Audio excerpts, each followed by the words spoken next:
So, how did Madeleine McCAAN die? There are many theories, but let me set out as I see it the three main alternatives. Alternative 1. Madeleine died as a result of an overdose or sedatives or other drugs, either cumulatively, over time, or administered on that holiday. Alternative 2. Madeleine died in a freak accident, either when the McCAANs were present or when they were not present. If the death was an accident, there needs to be a reason for the cover-up. If the McCAANs were not present, the accident could have been covered up to conceal the McCAAN's negligence. Or an autopsy might reveal previous ill treatment of Madeleine, for example, the use of sedative drugs or physical or sexual abuse. Or because there was a mystery about her true parents, i.e. she was not the true daughter of both parents, or she was a surrogate or was adopted. Alternative 3 is that Madeleine was the subject of an unprovoked assault by either parent or possibly someone else that killed her. Whatever the cause of death, were the McCAANs and their group of friends connected in some way with a high-level paedophile ring, and perhaps that is why her death was covered up? Were the McCAANs able to call in favours? This, by the way, was the exact phrase used by Kate McCAAN's uncle, Brian Kennedy, who lived in the same village as the McCAANs. According to a report in the Daily Mail, Brian Kennedy spoke of how the family were calling in some favours. Or was there some other secret which bound the McCAANs and the Tapper 7 together? That will lead me on to discuss whether on that holiday Madeleine could have been passed to a paedophile to abuse her and died during that encounter. I'm going to start by looking at the hypothesis that Madeleine died by some sort of drugs overdose, maybe sedatives. There are a number of indications that this, at the very least, may be a factor. I've made heavy use of analysis of the subject by a former police superintendent known on the internet as Peter Mack. If you look at the accounts Kate McCAAN has given of her immediate reactions to Madeleine being missing, she speaks of having yelled, hitting out at things, banging my fists on the railings, running from pillar to post, throwing open, hurtling out, started screaming, was hysterical, and so on. It is surprising then, if the twins really were there during these events, that they did not wake up. I wandered into the children's bedroom several times to check Sean and Emily. They were both lying there on their fronts in a kind of crouch, with their heads turned sideways and their knees tucked under their tummies. In spite of the noise and lights and general pandemonium, they hadn't stirred. They had always been sound sleepers, but this seemed unnatural. Scared for them too, I placed the palms of my hand on their backs to check for chest movement, basically for some sign of life. Had Madeleine been given some kind of sedative to keep her quiet? Had the twins too? Fiona Payne in her statement claimed that Kate had put a finger under the children's noses to test for breathing. But what is absent is any sense of urgency, of rousing them to make sure they were alive and breathing. Is the account of the twins doubled up in a crouching position fabricated? Perhaps created to suggest that the abductor could have sedated them? It is stated that at some point friends carried the still sleeping twins to another apartment. There is no proof at all that the twins were even in the McCAAN's apartment that evening. The Portuguese police report of the 10th of September 2007 was clear in saying that the crime scene in the children's bedroom had been arranged. The police who spoke to Kate McCAAN on the 3rd of August said, "She now presumes that they were under the effect of some sedative drug that a presumed abductor had administered to the 3 children in order to be able to abduct Madeleine," a situation which Kate refers to being possible. In a TV programme in 2009, Gonçalo Amaral was asked, "Do you think the children were sedated?" He answered, "There is no doubt. Kate called a colleague of mine on or about the 10th of August to ask the PJ to check the twins for traces of sedation.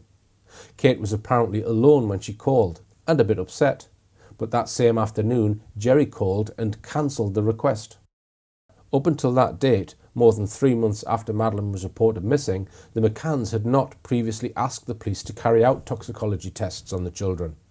Then Kate asks, but Jerry later the same day cancelled her request.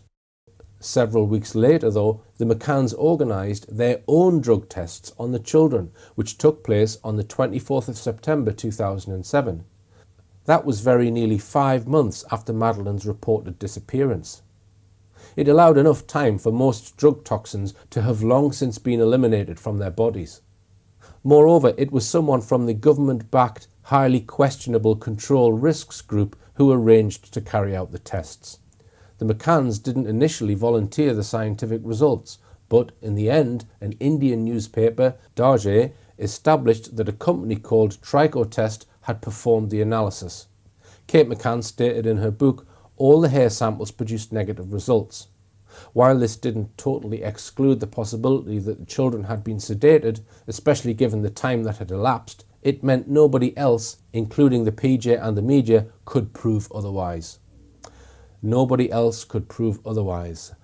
The result eventually announced on the 20th of October that no scientific evidence of sedative drugs or other drugs was found was welcomed a few days later by Jerry McCaAN, who, once again, emphatically denied they had ever used sedatives. He told The Sun, "It's ludicrous. These sorts of questions are nonsense, and we shouldn't be giving them the light of day. There is absolutely no suggestion that Madeline or the children were drugged. It's outrageous." But strangely, despite that finding, the McCaans and those around them kept on promoting the idea that all 3 children might have been sedated by the abductor. For example, on the 2nd of October, Susan Healy, Kate's mother, claimed that Madeline had been drugged by her abductor. Jerry McCaAN claimed on the 19th of November the twins were still sleeping in their cots, so we tried to leave it as undisturbed as possible, and they slept very soundly until we moved them out of their cots into another apartment.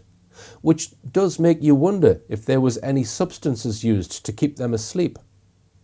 Diane Webster, the mother of one of the Tapper 7, told Leicestershire Police in 2008, the twins were still asleep in the cot, and with all the noise going on, I don't know how they slept through it, which makes me think they must have been drugged with something by the abductor.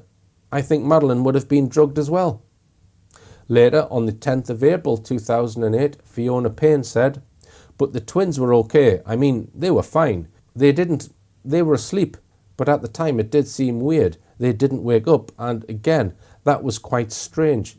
Even in the transfer and being handled by people that weren't their parents, they didn't wake up."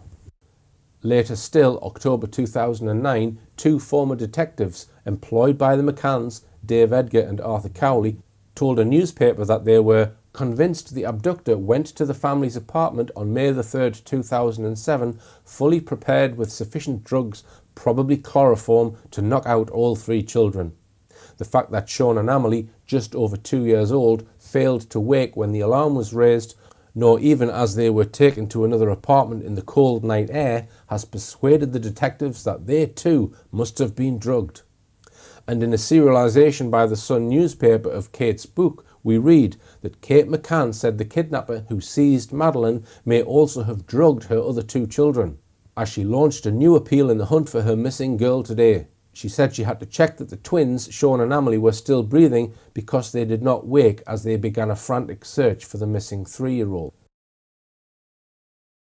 We must ask why the McCaans kept on repeating the "they were sedated" mantra, and bear in mind that I believe the McCaans know there was no abduction. Both Kate McCAAN and her doctor friend Fiona Payne were both qualified anaesthetists. If so, surely they would be able to distinguish the difference between a child which was merely asleep and one that had been heavily sedated. Could the McCaans themselves have been sedating the children? Kate's father, Brian Healy, in a TV interview conceded that, "I think they may have used Calpol, like most mothers." In that evening, did you give to your kids something like Calpol to help them sleep? We're not going to comment on anything, but, there is absolutely no way we used any sedative drugs or anything like that. And, you know, we have cooperated fully with the police. We'll answer any queries, any tests that they want to do. On the date he was made a formal suspect, Jerry McCAAN stated, "When we travelled to Portugal, we brought several medicines, namely Calpol, Nurofen for fevers and pains, both for adults and children, Losec for gastric problems he occasionally suffers from, and an antihistamine called terfenadine for hay fever. I didn't give any of these medicines or any others to the children while on holiday in Portugal." The terfenadine was left unsecured in a low-level piece of furniture in the parents' bedroom. It had the US brand name Seldane on the packet. It is a risky drug capable of producing dangerous heart issues such as heart arrhythmia, and can be lethal if combined with grapefruit juice. It has been withdrawn from several countries. Some speculated that these had been given to Madeleine, or that she had got hold of some of these tablets herself, mistaking them for sweets. How should we interpret all this?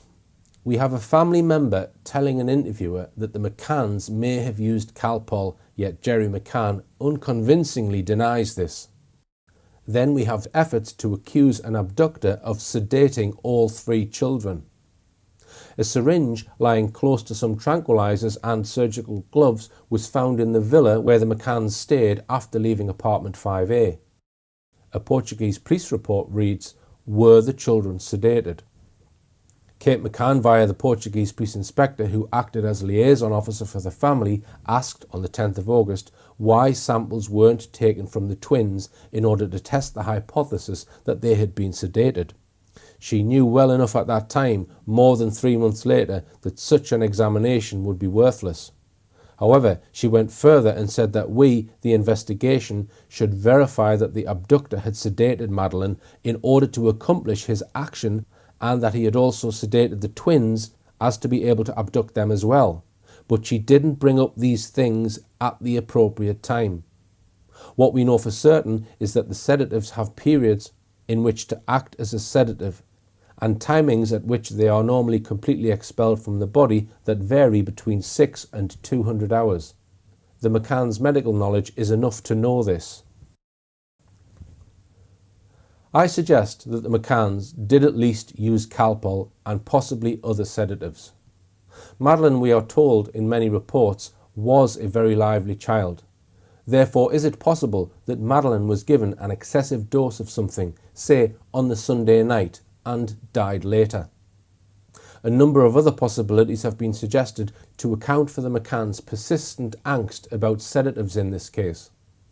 One is the suggestion that the McCAANs and their doctor friends on that holiday might have been carrying out covert medical research on some new sedative drug, or that the McCAANs had some connection with one or more major pharmaceutical company. Another suggestion is that Madeleine might have died from a Ritalin overdose. Jerry McCAAN's elder brother, John McCAAN, worked for major pharmaceutical firm AstraZeneca. In the days after Madeleine was reported missing, acting as a family spokesman, he announced that AstraZeneca had given him indefinite leave from his job. This seemed rather drastic, but at that time there was still presumably hope that Madeleine could be found alive any day. The Times on the 22nd of May 2007 reported, "Gordon Brown has pledged his support. Last Friday, John McCAAN was dining with his friends when Downing Street called to say that the Chancellor was on the line. Minutes later, Mr McCAAN's mobile, on which he takes hundreds of calls daily, ran out of power, cutting off Britain's next Prime Minister in mid-sentence. Yesterday morning, as Mr McCAAN was talking to the Times, his mobile rang again. It was Revenue and Customs calling at Mr Brown's request to discuss how the fund could gain charitable status. The campaign has 2 nerve centres, one in Pride of Luz. The other is the Glasgow sitting room of John McCAAN, 48, who is on indefinite leave from his job as a medical rep for the pharmaceutical company AstraZeneca. There he fields endless emails and telephone calls." Various medicines were found in the villa the McCAANs were staying in from July to September 2007. The issue of drugs and sedatives continued to be raised and caused an angry reaction from Kate McCAAN in 2012, 5 years later. The Daily Express reported Kate McCAAN's angry attack on alleged lies in a Spanish TV documentary on the case over drugs that were found in their holiday apartment and later in the villa they moved to in July 2007. The drugs found in the villa, she said, were simply drugs for Parkinson's disease, which her father Brian Healy suffered from. As for Ritalin, one viewer who has seen my films asked if Madeleine could have died from a Ritalin overdose. Ritalin is frequently prescribed by doctors for the condition known as ADD or ADHD for hyperactive children. This viewer gave me some alarming statistics on how many children are routinely prescribed this drug and about the vast profits made by its manufacturers. I've looked up some references to Ritalin, and there have certainly been a worrying number of child deaths caused by Ritalin, numbered in the hundreds if not thousands, and there is allegedly evidence that coroners have colluded in minimising the number of child deaths attributed to Ritalin. But the problem is we do not have a body. The toxicology checks on the twins didn't take place for nearly 5 months and so were worthless. Whether sedation played at least a part in Madeleine's death can't be established, but can by no means be ruled out.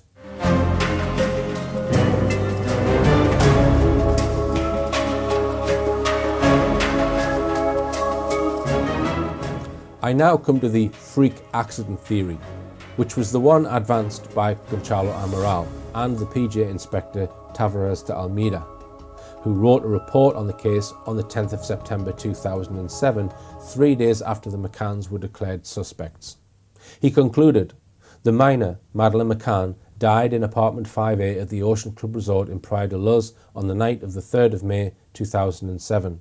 At this moment, there seems to be no strong indications that the child's death was other than the result of a tragic accident. Now, there is evidence that Madeleine's death could be associated with loss of blood. We know that the smell of corpse odour was found in 12 places associated with the McCAANs, in the apartment, in the car, on Kate's clothes, etc. Blood or body fluids were found in 5 of those locations. I appreciate that the second round of forensic tests conducted by the Forensic Science Service were inconclusive, allegedly because of contamination, and that the blood and body fluids only might be Madeleine's. We know the first set of results seemed to be a clear indication that the body fluids were from Madeleine, albeit from low copy DNA, but that result was superseded by the Forensic Science Service report. I want to focus on the very strong alert that the dogs gave to the area below the window in the McCAAN's apartment lounge. The cadaver dog Eddie gave a major immediate alert here. The blood dog found blood or body fluids in the exact same spot. In fact, there was a sufficient quantity of body fluids for one of the tiles in the corner to be lifted, where more body fluids were found. There is every possibility that, during a period between Madeleine's death occurring and an abduction being announced, the apartment had been thoroughly cleaned. So if there was an accident, this looks like the spot where it might have happened. For that reason, a common suggestion is that Madeleine might have fallen off the sofa and banged her head so hard that she died from her injuries. It was a hard tiled surface. However, I consider the possibility of a fatal accident occurring from such an accidental fall to be unlikely. Let us assume first that it happened whilst the McCAANs were in the apartment. Accidents do happen and may sometimes be fatal. If it was such an unfortunate accident, why would they not inform the hospital straight away, even if she had died? It is a crime to conceal a body. An explanation that she had been playing around and banged her head on the floor would probably be accepted, unless, that is, her injuries were not consistent just with an accident. However, the position would be rather different if, say, Madeleine and the twins had been left on their own in the evening. The accident happened soon after they left and they had not got back until the early hours of the morning. If this was the case, rigor mortis might have set in, and therefore the hospital and the police might ask them searching questions about why it took them so long to find that Madeleine was dead. In that scenario, the presumption of a significant degree of negligence would arise, with prosecution being a real risk. So that might have made the McCanns decide to attempt to cover up. There is a third possibility, namely that there was indeed an accident, but that if Madeline's body was presented for an autopsy, the authorities would discover something that the McCanns would desperately want hidden. The following suggestions have been made. There might be pre-existing signs of physical abuse. There might be pre-existing signs of sexual abuse. A toxicology report might reveal signs of past sedatives or other drugs in her system, or her medical records or an analysis of her DNA might reveal something that the McCanns wanted hidden. The following suggestions within this have been put forward: that she was adopted, or a surrogate child, or was not the child of both parents, or even that she was the product of some genetic engineering project, perhaps a clone.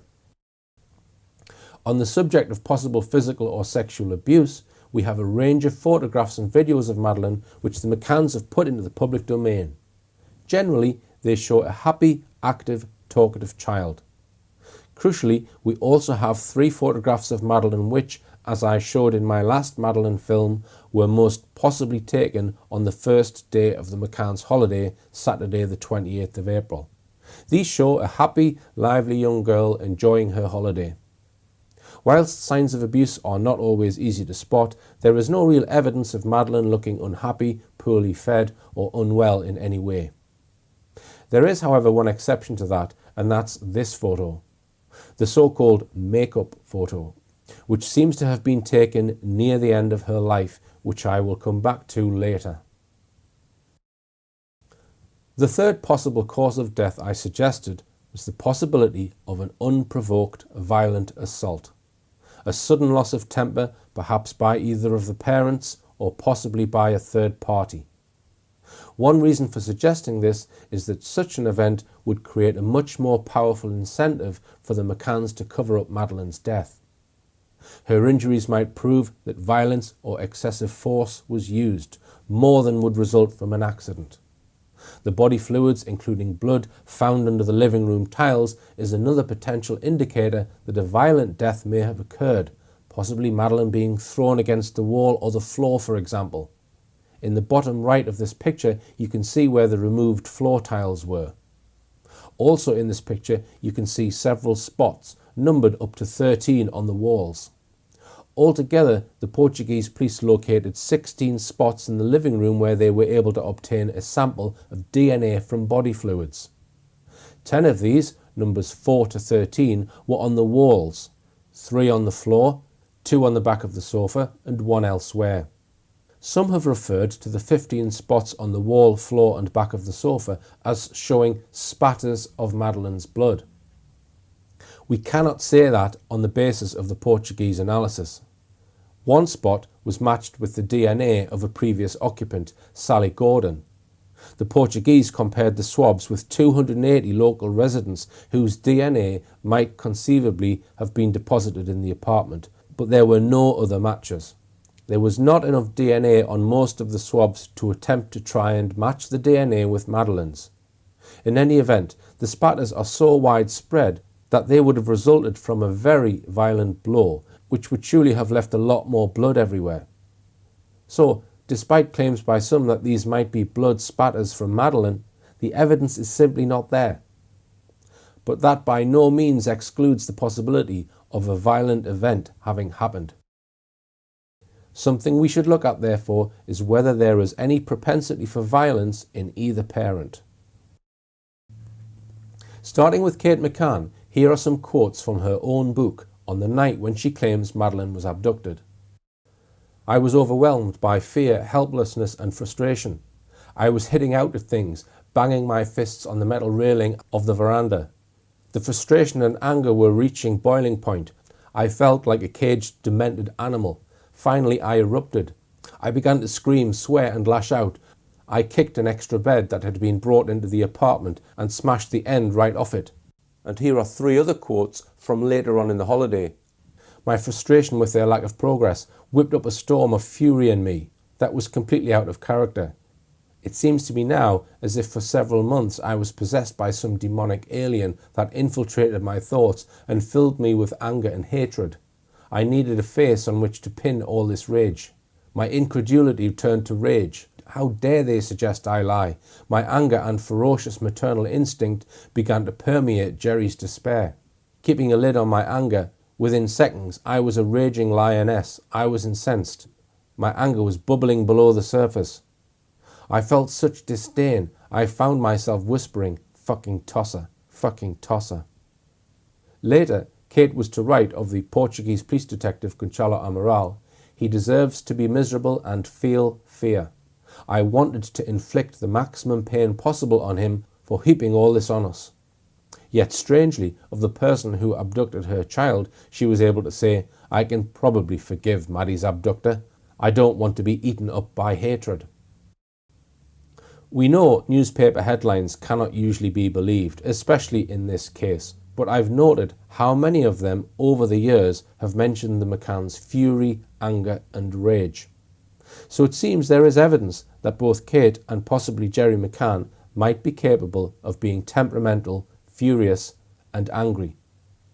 Another concern about Kate McCAAN was revealed early on when one of the McCaans' relatives volunteered the surprising information, which I have not yet verified, that there was always someone with Kate when Jerry was frequently away from home on holidays or on business. I believe it was a suggestion that she was possibly at risk to herself and others if on her own with the children, but as I said, I have not got this confirmed. The Portuguese police asked several questions concerning how Kate dealt with the children. What was Madeline's behaviour? Did Maddie suffer any disease, or did she take any kind of medication? What was the relationship like between Madeline and her siblings, her friends and her colleagues at school? In England, did you give your children medication? What type of medication? Do your twin children have difficulty in falling asleep? Are they unruly, and does this upset you? Is it true that at certain times you were desperate over your children's behaviour and that caused you to be upset? Is it true that in England you considered the possibility of handing over Madeline's guardianship to a relative? Kate refused to answer all of these questions, as she did with 40 other questions she was asked, exercising her legal right to silence. However Madeline died or was killed, it seems probable that her injuries or condition were serious enough to be covered up. The presence of a quantity of body fluids under the living room tiles that had to be removed would suggest that at least the possibility that a violent act may have been responsible for Madeline's death. That seems more likely to me than an accidental fall from a settee. Let us suppose for a moment that Madeline died either from an accident or from a violent act, and that in either case the McCaans decided to cover it up. Most people would then ask, as many have done, why on earth would the Tapas 7 help them cover it up? True, they were all quite close friends, especially the McCaans and the Paynes. True, they were all doctors, apart from two of the wives. But would that be enough for them to tell lies and all agree to go along with an elaborate abduction hoax? A charade intended to deceive the police? I believe the evidence suggests that they did help the McCaans to cover up Madeline's death, as I showed in my first Madeline film. So there must surely be more to it. And that brings me to the fourth option I want to consider. Namely, were the McCaans connected in any way with a paedophile ring? Or, even worse, was Madeline passed to a paedophile to be abused and died during an encounter with him?